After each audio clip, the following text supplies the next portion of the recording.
Bonsoir Yves Lefebvre, vous êtes policier et représentant de SGP Police. Avez-vous d'autres informations sur ce qui est en train de se passer là-bas et sur le travail de vos collègues? Le travail de mes collègues, il y a plusieurs phases de travail. Je dirais, il y a la phase de travail des collègues de la DRI BAC-PP qui sont pour le moment dans une phase de négociation avec le preneur de tâches, mais aussi de recueil d'informations auprès de l'otage qui a réussi manifestement à s'extirper de cet endroit.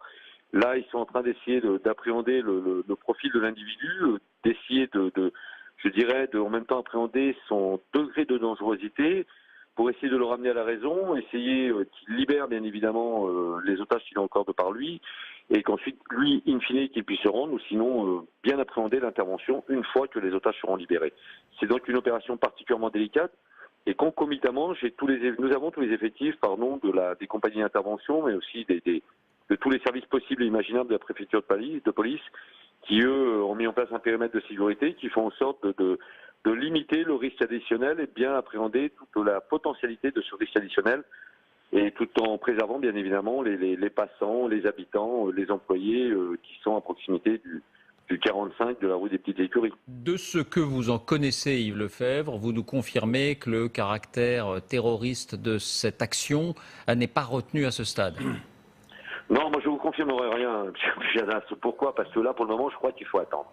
Il faut attendre, ne pas verser ni du côté du droit commun, ni du côté du terrorisme.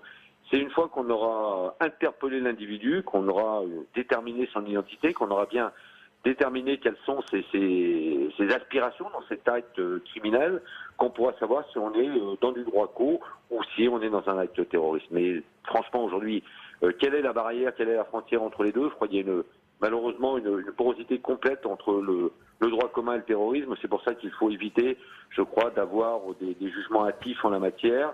Attendons qu'il soit neutralisé, qu'on ait enfin déterminé son profil et qui plus est, bien évidemment, son identité et son environnement direct. La prudence de mise, donc, est-il un déséquilibré? Merci Yves Lefebvre.